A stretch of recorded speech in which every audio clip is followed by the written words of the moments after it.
नमस्कार दोस्तों, मैं डॉक्टर सर्वेश कुमार सिंह, आयुर्वेद चिकित्सक, आप सभी का अपने यूट्यूब चैनल आयुर्वेद संजीवन पे हार्दिक स्वागत करता हूं। दोस्तों, अगर आप हमारे चैनल पे पहली बार आए हैं तो आप इस चैनल को सब्सक्राइब कर लें और साथ ही दोस्तों इस वीडियो को पूरा ज़रूर देखें। दोस्तों, live clinic live Ayurveda session start हो गया है। हर शनिवार को शाम 7 बजे हम आपसे लाइव क्लिनिक के माध्यम से जुड़ रहे हैं। अगर आप हमारे चैनल को अभी तक सब्सक्राइब नहीं किए तो सब्सक्राइब करें और लाइव सेशन में, लाइव आयुर्वेदा क्लिनिक में आप हमसे ज़रूर जुड़ें। उसमें आप अपने रोग से संबंधित, विकार से संबंधित जो भी आपके मन में सवाल है उसमें आप सीधे हमसे जानकारी ले सकते हैं, उसका निदान पा सकते हैं, उसका ट्रीटमेंट भी सजेस्ट किया जाता है। जहाँ तक प्रयास होता है कि अगर आपके रोग का निदान हो जाता है तो एक सिंपल एडवाइस ज़रूर की जाती है। तो दोस्तों, उसके लिए आप हमारे चैनल को सब्सक्राइब करना न भूलें। दोस्तों, आज हम बात करने वाले गुदागत रोगों में यानी कि एनोरेक्टल डिसऑर्डर के अंतर्गत रूटीन कैसा होना चाहिए। जो विहार हमारा होता है यानी कि जो हम आहार और विहार की बात आती है तो आहार के बारे में हमने पिछले वीडियो में चर्चा किया था। अगर आप उसको नहीं देखें तो आप हमारे पिछले वीडियो गुदा रोगों के अंतर्गत आपका डाइट कैसा होना चाहिए उसको आप ज़रूर देखें। आज हम बात करेंगे दोस्तों रूटीन यानी कि आपका विहार कैसा होना चाहिए, इसके बारे में हम दोस्तों चर्चा करने वाले हैं। तो दोस्तों आइए शुरू करते हैं गुदागत रोगों में विहार यानी कि रूटीन के बारे में।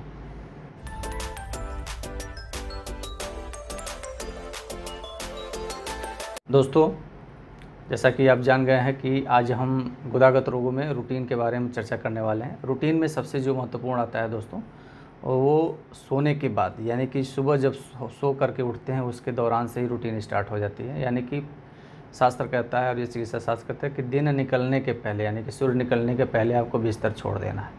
उस बिस्तर छोड़ने का उद्देश्य ये है कि सुबह के समय अपान वायु 5 प्रकार की होती है, उसमें जो अपान वायु होती है वो बढ़ी रहती है। अपान वायु जो नीचे की ओर मल और मूत्र और गर्भ का निष्पादन करने यानी कि बाहर निकालने के लिए जो वायु प्रयुक्त होती है उसको अपान वायु कहते हैं।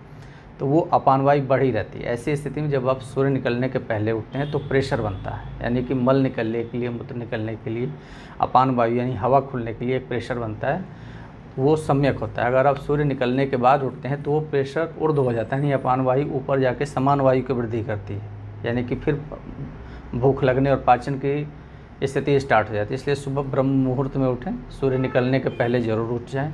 उठने के बाद 1 से 2 गिलास गुनगुने जल का सेवन करें, उसका पान करें, पिए, गुनगुना जल पिए, हल्का सा 10 कदम चहलकदमी करें। उस दौरान प्रेशर महसूस होता है तब जाए।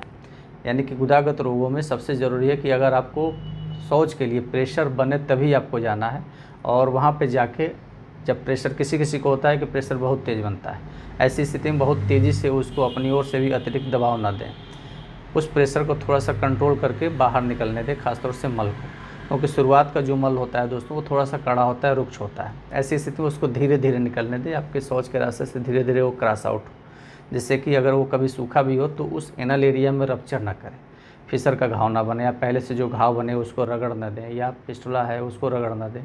पाइल्स वाली जो कंडीशन है उसको रगड़ देगा तो ब्लीडिंग होगी। तो ये सब कंडीशन है। खासतौर से जो रुक्ष मल होता है उसको निकलने के लिए थोड़ा सा ईजी वे में उसको निकलने दें, तेज़ी से ना निकालें। प्रेशर बनता है, सुबह मोशन क्लियर होता है, उसके बाद आप फ्रेश होते हैं, ब्रश करते हैं। सबसे ज़रूरी है कुछ खा के पहले पानी पी लें। आपके घर में कोई भी खाद्य पदार्थ है, गुड़ है, आंवले का मुरब्बा है, खजूर है, 2 बिस्किट है, कुछ भी खा के आप पानी पिए। उसके बाद ही आगे स्वाभाविक है सबके रूटीन बन गए एक चाय पीने की। चाय ज़रूरी नहीं है, आप कुछ और नाश्ता कर सकते हैं और कुछ फलों का सेवन करें। ख़ासतौर से कुछ फल ज़रूर लें, खाली पेट नहीं रहना है। ख़ासतौर से ये ध्यान देना है सुबह जैसे अगर कुछ पानी पी लें तो उसके बाद एक एक्सरसाइज यानी कि एक रूटीन आधे घंटे का प्रतिदिन एक टहलने का वर्क हो सकता है। आप सामान्य एक्सरसाइज, साइकिलिंग कर सकते हैं, अदर जो चीज़ें हैं उसको कर सकते हैं। तो यानी कि व्यायाम, नियमित व्यायाम जरूरी है दोस्तों। खासतौर से अगर आप सॉफ्ट वर्क हैं, आरामदायक वर्क करें, कुर्सी बैठने का काम है, ऑफिस वर्क है, ऐसी स्थिति में एक एक्सरसाइज तो बनता है। और जो हार्ड वर्किंग है उनके लिए एक सिंपल सामान्य एक्सरसाइज, टहलने वाला वर्क हो सकता है। तो एक्सरसाइज करें और सुबह का नाश्ता स्किप ना करें, यानी कि सुबह नाश्ता ज़रूर खाएं और उसके बाद दिन में कुछ फलों का सेवन, खास तौर से जो फलों का सेवन है उसको ज़रूर करना है। लॉन्ग सिटिंग बिहार में जो आता है, खास तौर से अगर आप ऑफिस में बैठने वाला वर्क करते हैं तो बहुत लंबे समय तक एक स्थान पे स्थिर ना रहें। जैसे हमारा भी काम बैठने का है तो बीच में आधे घंटे, पौन घंटे, 1 घंटे पे आप बीच में उठ के मूव कर लें, फिर बैठ लें, 2 मिनट के लिए खड़े हो जाएं, फिर बैठ जाएं, यानी कि लॉन्ग सिटिंग अवॉइड करें। अगर आपका वर्क है यात्रा का खासतौर से रोज़ यात्रा कर रहे हैं, गाड़ी से जा रहे हैं, आ रहे हैं, तो ऐसी स्थिति में उस लॉन्ग जर्नी को, खासतौर से लॉन्ग जर्नी को बीच बीच में ब्रेक करें, अपने आप को, अपनी गाड़ी को रोक करके थोड़ी देर 2 मिनट के लिए उतर जाएं, घूम लें, फिर बैठें, फिर चलें। और ऐसी स्थिति में अगर किसी दूसरे साधन का प्रयोग करें तो वहाँ पे अपनी सीट से आप 2 मिनट के लिए खड़े हो जाएं, मूव कर लें, फिर बैठ जाएं। अपना पोस्चर बीच बीच में चेंज करते रहें, ख़ासतौर से लगातार एक स्थान पे और कड़े स्थान पे नहीं बैठना है। कड़े स्थान पे बैठने का उद्देश्य जैसे होता है, जैसे प्लास्टिक चेयर है, लकड़ी है, ईंट पत्थर है, उस पर बहुत लंबे समय तक घर्षण करते हुए नहीं बैठना है, उससे भी इरिटेशन होती है और आप वहाँ का एरिया इरिटेट होता है, उससे गुदागत रोगों में परेशानियाँ आती हैं। ख़ासतौर से अगर बाइकिंग यानी कि बाइक चलाना, साइकिल चलाना, उस प्राचीन काल में उसमें कहा गया था घुड़सवारी करने का, यानी कि घुड़सवारी न करने के लिए बताया गया था। तो ऐसे स्थिति में घुड़सवारी हमारी इसमें की बाइक है, अगर बाइकिंग का वर्क है, पेशा है, उसी से वर्क करना है, तो भी उसमें थोड़ा थोड़ा बीच बीच में आपको बचाना है। अगर 40-50 किलोमीटर की यात्रा है तो बीच में कम से कम 1-2 हाल्ट आपको करने हैं, जिससे कि आप गाड़ी से उतर जाएं, थोड़ा सा मूव कर लें, फिर आप अपनी यात्रा प्रारंभ करें। ऐसी स्थिति में स्वाभाविक होती है उस यात्रा में आपको बीच में कुछ जल और कुछ आपके पास खाने योग्य चीज़ होनी चाहिए, जिसको खा के आप पानी पी लें। और दोस्तों सबसे ज़रूरी है कि रोज़ जो रात का है, जैसे ये दिनचर्या है, दिन में इस प्रकार का रूटीन होना चाहिए, सम्यक रूप से कुछ फलों का सेवन, जिससे फाइबर युक्त भोजन हो, और तरल यानी कि जल की मात्रा का पर्याप्त सेवन करें, और रात्रिकालीन जागरण न करें। रात का जो एक होता है कि समय 9 बजे 10 बजे तक आप सो जाएं। ख़ासतौर से इस युग में स्मार्टफोन सबके पास हैं, तो रात लेट हो जा रहा है सोने में।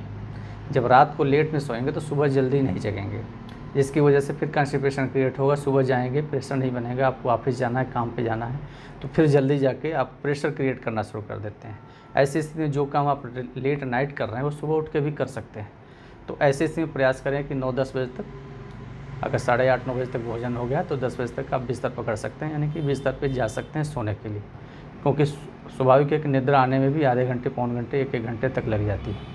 और मोबाइल को दूरी रखें, ख़ासतौर से जो स्मार्टफोन का है उसको थोड़ा सा अपने पास से हटाएं और रिलैक्स होकर निद्रा लें। निद्रा आना सबसे महत्वपूर्ण है। ये जो रूटीन होती है ये केवल गुदागत रोगों के लिए नहीं, सामान्य रोगों के लिए, खासतौर से उदर रोगों के लिए और अदर जो डिसऑर्डर हैं, लिवर डिसऑर्डर है, पाचन है, इनके लिए भी सबसे महत्वपूर्ण है। इस रूटीन को फॉलो करना ज़रूरी है दोस्तों, और ख़ास तौर से पर्याप्त मात्रा में जो डाइट हमने पिछले वीडियो में चर्चा किया था उसको भी आप फॉलो करें। आहार और विहार, अगर ये दोनों आप मेंटेन करते हैं तो आप गुदा, जो इस युग में जो एक संख्या गुदा रोगियों की बढ़ रही है, एनोरेक्टल डिसऑर्डर के रोगियों की बढ़ रही है, वो कम होगी। इसके लिए आप खुद उसके जिम्मेदार हैं और उसको आप फॉलो कर सकते हैं, पालन कर सकते हैं, जिससे आप उस प्रकार के रोग से ग्रसित ना हो। ये रूटीन ज़रूरी है। और सबसे महत्वपूर्ण है शौच में प्रेशर ना दें। शौच में, स्टूल में करने में जैसे कांखने वाली कंडीशन हो रही है वो नहीं होना है। लंबे समय तक नहीं बैठना है, 5 मिनट से ज़्यादा आपको टॉयलेट में नहीं बैठना है। अगर मल नहीं आ रहा है तो आप उठ जाए, जब फिर प्रेशर बनेगा तब जाए, लेकिन ये नहीं कि हम लगातार बैठे रह रहे हैं। ऐसी स्थिति में अगर लगता है कि काफ़ी देर से बैठे हैं, मल नहीं आ रहा है, तो आप 2 मिनट के लिए खड़े हो सकते हैं, 1 मिनट के लिए खड़े हो सकते हैं, फिर अपना बैठ करके मोशन करें, प्रेशर आ जाएगा। इसी रूटीन को फॉलो करना है। मल और मूत्र दोनों को त्यागने में एक्स्ट्रा प्रेशर नहीं देना है, सामान्य प्रेशर जो दिया जाता है उतना ही देना है। ख़ासतौर से इसका ध्यान रखें दोस्तों। विहार यानी कि रूटीन गुदागत रोगियों के लिए, गुदागत रोग जो ग्रसित हैं, खासतौर से जो ऑपरेशन करा लिए हैं या नहीं कराए हैं, वो भी इस प्रकार के रूटीन को फॉलो ज़रूर करें, जिससे कि उनका जो दैनिक जीवन का जो रूटीन है वो मेंटेन हो सके। और आप अगर किसी औषधि पर निर्भर हैं तो वो निर्भरता धीरे धीरे ख़त्म होनी चाहिए।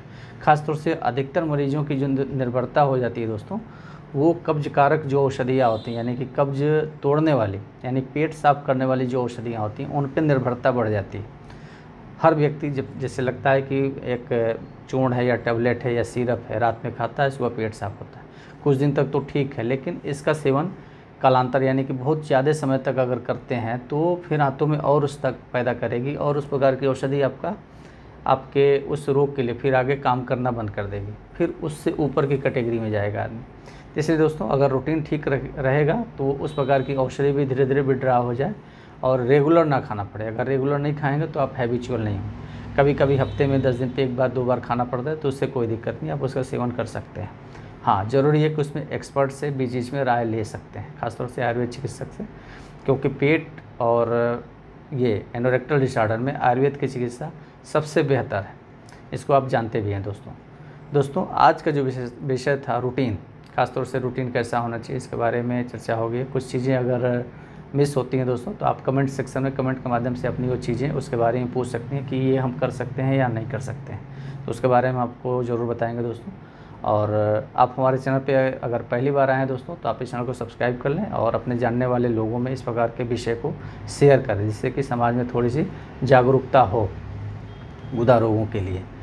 और दोस्तों आप हमसे सीधे live clinic, live Ayurveda session जो हमारा है वो हर शनिवार को हम आपसे लाइव क्लिनिक के माध्यम से जुड़ते हैं, तो उसमें आप हर शनिवार शाम को 7 बजे आपके जो भी रोग हैं उनसे संबंधित प्रश्न सवाल आप हमसे ज़रूर पूछ सकते हैं। ठीक है दोस्तों, इसी के साथ आज का जो विषय था यहीं समाप्त होता है। नमस्कार।